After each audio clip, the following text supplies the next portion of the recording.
That's Oprah. That's Oprah. Yeah. Okay. Named after the Oprah, and your cat's name is? And then Gail. And I'm the only one who's been vocal about this long before it actually. But I also didn't participate. I also didn't go to those parties. Yeah. 7 months ago, we made sure, I already knew, that Diddy and Oprah is about to get arrested. How about #we all knew? Say what now? Not sent putting his life on the line to protect Taraji P. Henson after Oprah Winfrey reportedly tried to end her.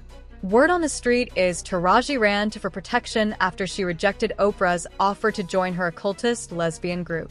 It turns out that was the real reason Oprah played in Taraji's face for the color purple by severely underpaying her. We found out she wasn't the saint she was making herself out to be. Apparently, Oprah tried to get him blackballed just like she did to Taraji. He was one of the only people in the industry who stood up for Monique against Oprah when she was calling Oprah and Tyler Perry out for blackballing her.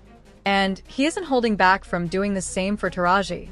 The beef between Taraji and Oprah started last year when they were on the press run for The Color Purple.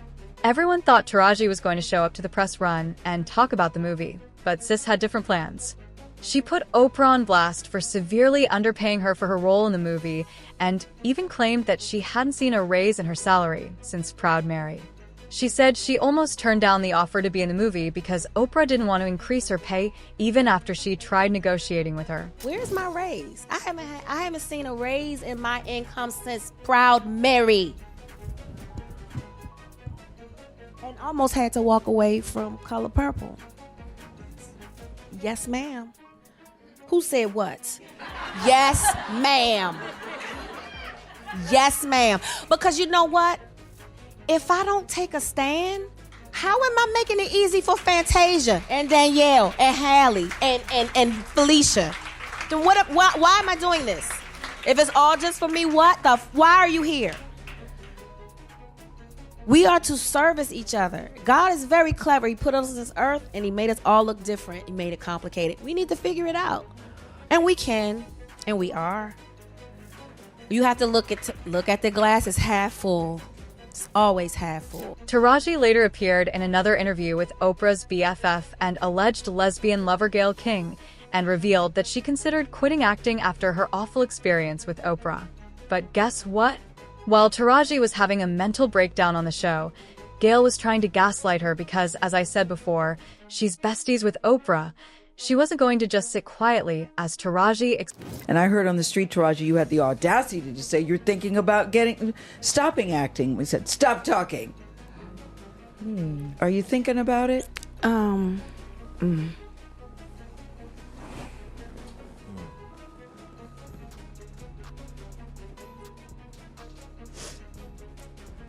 just tired of working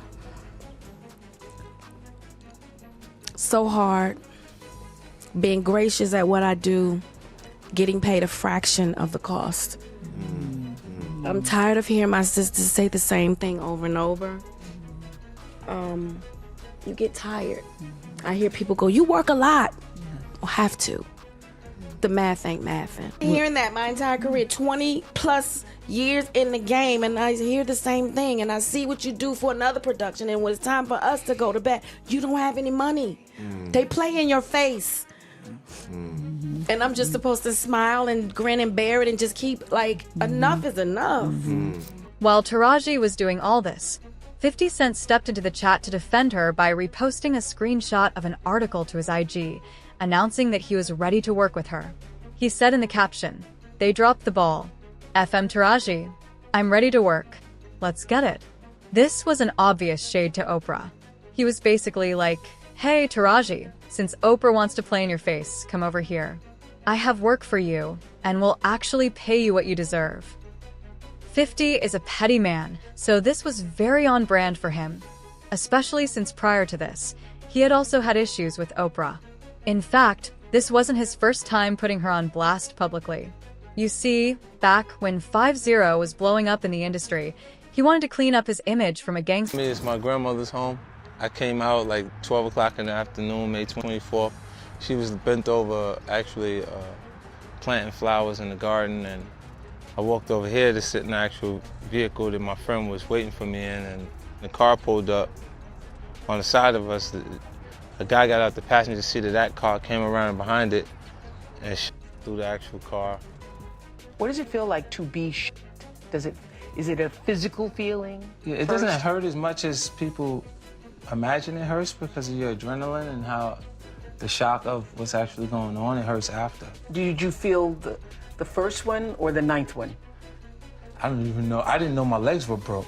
Really? When I tried to get out the car at the hospital, both of my legs were broke. Like I broken 3 places on this side and then Where were you? And my hands, my legs several times, like 5 times in my hands and then in my legs and then in my face. Yeah, so when going through that experience, when you get hurt that bad, either your fear consumes you or you become a bit insensitive. Mm-hmm. So just after... Which one was it for you? There was a point that I was afraid.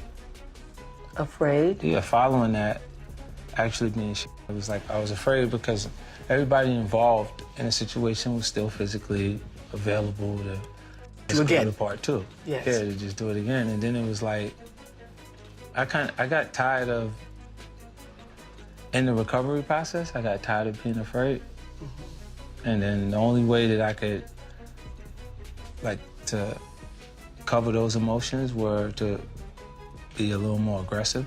And insensitive. Yeah, and to be angry about the situation opposed to dealing with how I was actually feeling at that point. And how were you actually feeling? The physical part hurt, and there was confusion because you hurt afterwards. You don't hurt for the immediate. Yeah, after you know you're gonna be fine, it really starts hurting. You know what I mean? Like the doctor telling you you're good, then it's just really bones aching. You feel like you got a headache in your hip, middle of your body, and then it's like, I know I'm gonna be fine, but it hurts so bad. Did you ever find out who did it? Yeah, I knew who did it shortly after. Yeah. Yeah. And they are now where? Oh, the guy who actually is dead. And the guy paid him and got life in jail. Got life in jail. Favorite meal for him? When he was growing up, his favorite food was pork and beans and Franks. Mm-hmm. Really? Mm-hmm. You still like them? Yeah, it was the fastest. Apart from the interview helping to clean up his image, he also wanted his grandma to meet Oprah because she was a big fan. Even though the interview ended up happening, there was still some tension between him and Oprah behind the scenes because when the idea of the interview was initially pitched to her, she reportedly told his team that she wasn't interested in doing any interviews with him. According to 50, Oprah is against hip-hop and even compared her to an Oreo, black on the outside and white on the inside. He said, "I think she caters to older white women. She was completely against everything that was in my music. So, she ain't never going to have me on that show. I'm never going to reach that platform, which is confirmation of you being a huge success. So, I just said..." Oh, that's Oprah. That's Oprah. Okay. Named after the Oprah, and your cat's name is? And then Gail. Around the same time, Oprah was also called out by Ludacris, who accused her of throwing him under the bus when he appeared on her show to promote his new movie Crash. Oprah was barely asking him about the movie and only asked him useless questions, like why he uses the N-word in his music. You can't make this up. To make matters even worse, she edited out certain parts of Ludacris's response to her questions to make him look like an illiterate rapper. Ludacris kept it together during the interview. Made about, I was there for Crash for the movie. Yeah. And basically she said something about not agreeing with my music, but she thought I did great in the movie.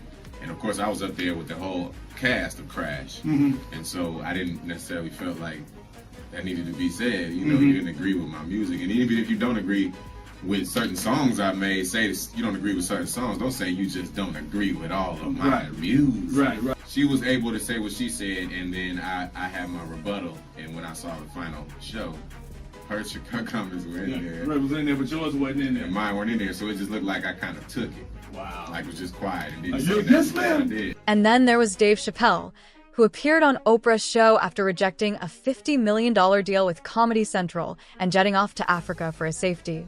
Dave revealed that there were some shady things that came with the deal that he wasn't comfortable with, and that's why he turned it down.